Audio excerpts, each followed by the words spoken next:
Welcome, everyone.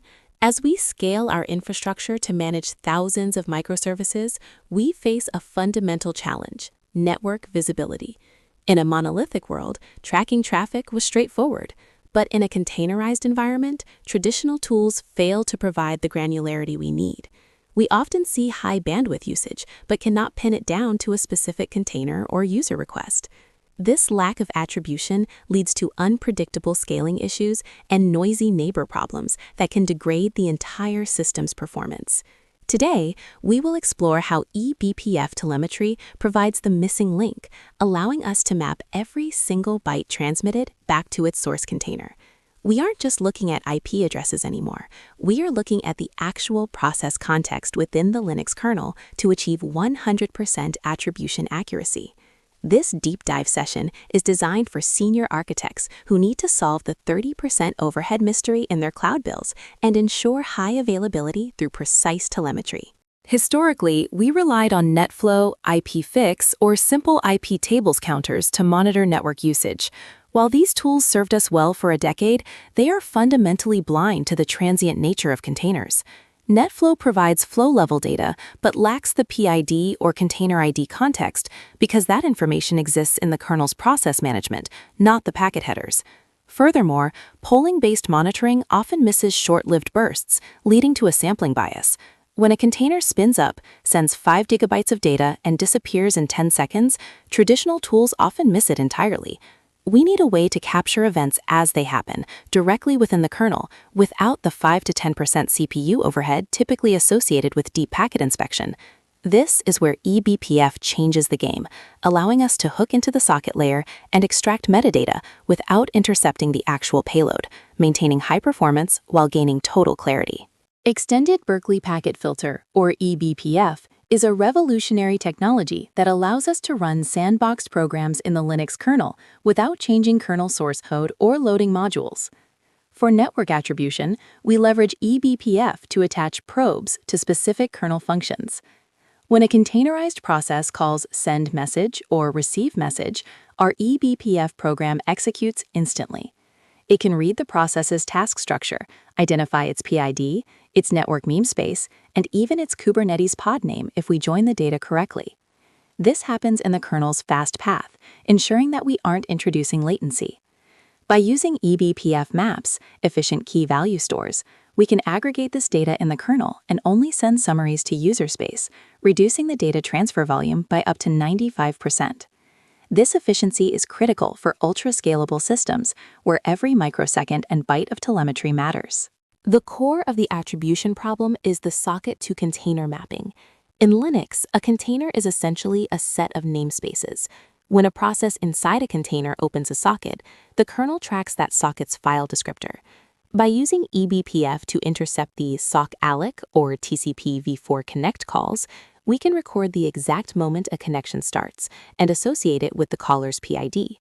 Since the PID is unique and mapped to a container ID by the container runtime, we create a deterministic chain of custody for every packet. We can then track bytes sent and bytes received per socket. This allows us to attribute 100% of egress and ingress traffic to a specific workload. This is especially vital in multi-tenant clusters, where you need to build different departments or customers based on their actual network usage, rather than just CPU memory reservations. To implement this, we primarily use 2 types of hooks: K-probes and trace points. Trace points are static hooks placed in the kernel by developers. They are stable and reliable across kernel versions. K-probes, or kernel probes, are dynamic and allow us to hook into almost any kernel function. For network attribution, we often hook into TCP send message to capture the payload size and TCP cleanup RBUF to monitor received data. By combining these with socket filters, we can look at the traffic at different stages of the TCP/IP stack. This dual-layered approach ensures that even if a packet is dropped by the firewall or a network policy, we still have a record of the attempt from the process perspective. This level of detail is necessary for diagnosing 403 forbidden errors or connection resets that otherwise appear as black holes in standard metrics.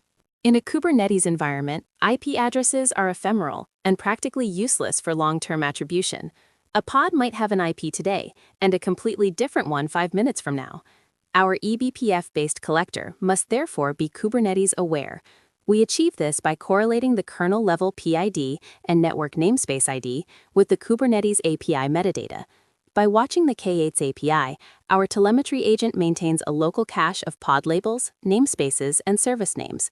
When the eBPF program reports a network event from namespace X, the agent looks up the cache and decorates the metric with labels like app equals payments or env equals production.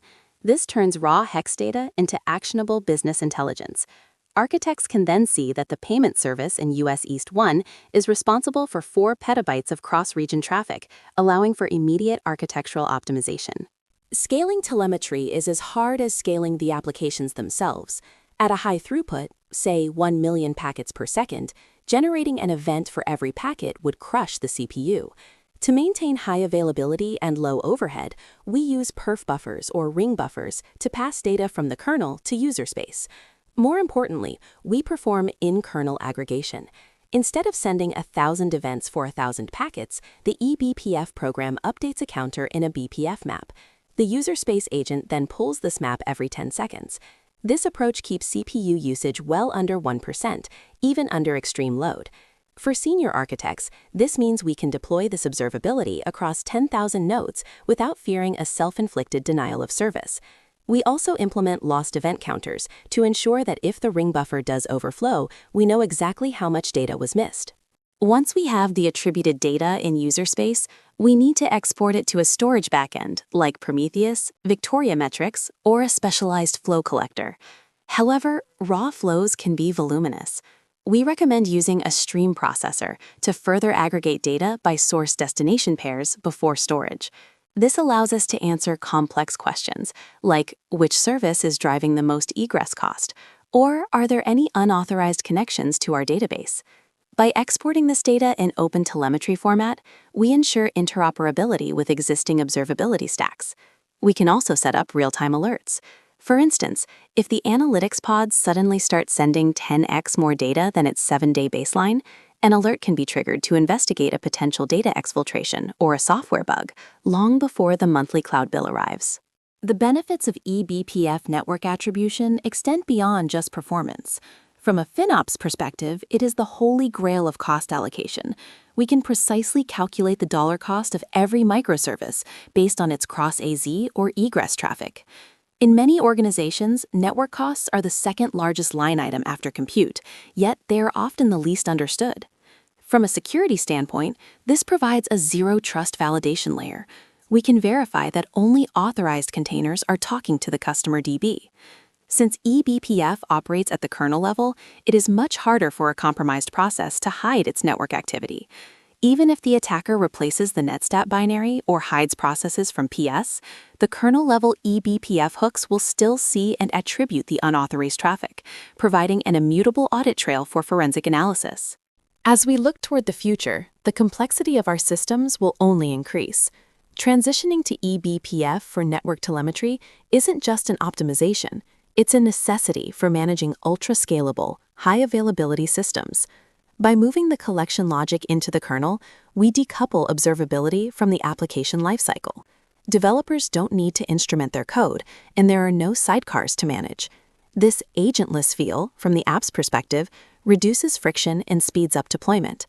In conclusion, focus on 3 things: kernel-level hooks for accuracy, in-kernel aggregation for performance, and Kubernetes metadata correlation for context. Mastering these patterns will allow you to build systems that are not only fast, but also transparent and fiscally responsible. Thank you for joining this deep dive into the future of network observability.